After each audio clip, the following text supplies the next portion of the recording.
আপনি তো SAARC journalist ফোরামের যে জেনারেল সেক্রেটারি, আপনি দীর্ঘদিন থেকেই আমাদের পার্শ্ববর্তী রাষ্ট্র ভারতে যাওয়া আসা করছেন, প্রোগ্রাম করছেন।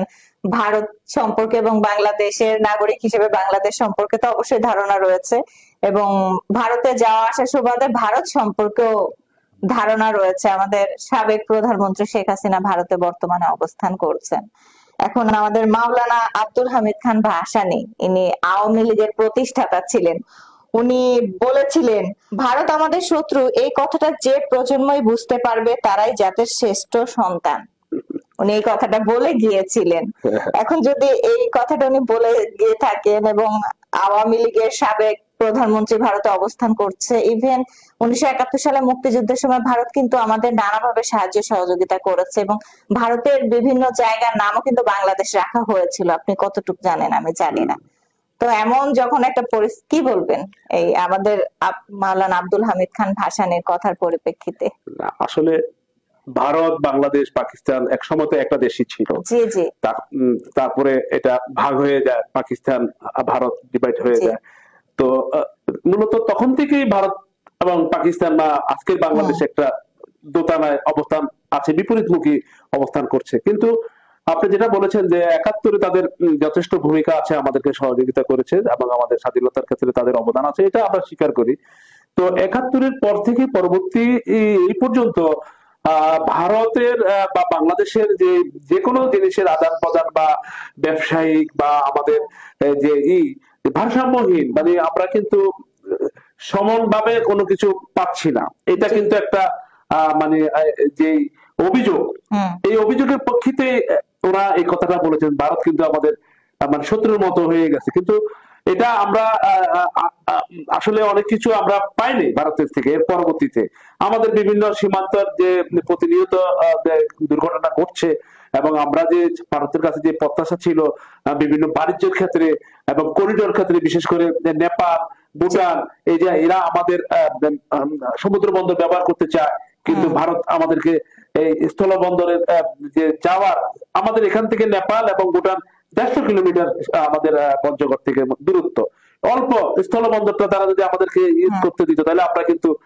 এই দুই দেশের সাথে আমাদের বাণিজ্যিক লেনদেনটা বাড়তো, আমাদের অর্থনৈতিকটা গ্রোথ হতো।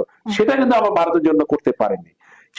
শুধু তাই না, ভারত আমাদেরকে যদি পানি বন্টনের যেটা আমরা যে আমাদের নৌ যে স্বাধীন, আমরা কি ঠিক মতো পানি পাচ্ছি, এটা দিচ্ছে না, তারা এই চুক্তিগুলো বাস্তবায়ন করছে না। তো এই যে বিভিন্ন ক্ষেত্রে আছে, তারা আমাদের সাথে সহযোগিতা কিন্তু করছে না। শেখ হাসিনাও বলেছে যে আমরা বাংলাদেশ ভারতকে যা দিয়েছি, ভারত কিন্তু আমাদেরকে দেয় নাই। ওনার কথাটাই প্রেক্ষিতে বলা যায় যে আমরা কিন্তু প্রত্যাশা অনুযায়ী পাইনি। তো আমরা সেই জন্যই এখনকার প্রজন্ম বা বাংলাদেশের নাগরিক তারা প্রত্যাশা করছে ভারতের কাছে যে ভারত আমাদেরকে বা আমরা যে সার্কভুক্ত দেশগুলো একটা জোট ঐক্যবদ্ধ হয়ে আমরা যেন একটা সমতার মধ্যে অবস্থান করতে পারি সবকিছুর ক্ষেত্রে বা ভাগাভাগির ক্ষেত্রে, তাহলে কিন্তু আমাদের ভবিষ্যতে সুসম্পর্কটা আরো মজবুত হবে। কিন্তু সেই প্রত্যাশা আমরা করছি যে ভবিষ্যতে হয়তো বা হবে। জি। আচ্ছা, আমাদের পার্শ্ববর্তী যে দেশের কথা বললেন, নেপাল, ভুটান, তারা কিন্তু নিজেদের উপর নির্ভরশীল হয়ে কিন্তু তাদের দেশ পরিচালনা করছে।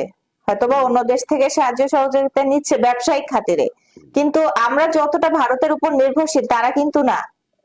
তো আমরা যে ব্যর্থ অবস্থানে অবস্থান করছি, ব্যর্থতা কার? ব্যর্থতা তো আসলে আমরা যে ভারত নির্ভরশীল হয়ে গেছি, এটা আমাদের অতীতের সরকারগুলো এটার জন্য দায়ী। তারা মানে বিশ্বের যে অন্যান্য দেশের সাথে বাণিজ্য বা বিভিন্ন রকমের চুক্তি, বিভিন্ন রকমের যে এই নির্ভরশীলতা কাটিয়ে যে অন্যের উপর আরেকটু অন্য দেশের উপর আমরা বিভিন্ন অর্থনৈতিক যোগাযোগ বা স্থাপন করে আমরা আরো উন্নত করতে পারি, মানে ভারত ছাড়া ভারত যেন কোন রকমের যদি আমাদেরকে সবকিছু সহযোগিতা বন্ধ করে দেয়, তাহলে তো আমরা না খেয়ে মরতে হবে। এই যে এটা যেন না হয়, সেই জন্য কিন্তু সরকারগুলো সেটা করে নাই, যার কারণে আমরা ভারত নির্ভরশীল হয়ে গেছি। বেশিরভাগই আমদানি আমরা ভারতের থেকে করতে হচ্ছে। এটা বিকল্প পথ কিন্তু আছে, বিকল্প বাণিজ্য পথ আছে, সেটা যদি আমরা আগে থেকেই ফলো করতাম, তাহলে আজকে আমাদের এই যে যেটা বলছেন এইরকম অবস্থা হতো না। ভাইয়া, আপনাকে অসংখ্য ধন্যবাদ আমাদের অনুষ্ঠানে উপস্থিত হওয়ার জন্য। দর্শক, এতক্ষণ যারা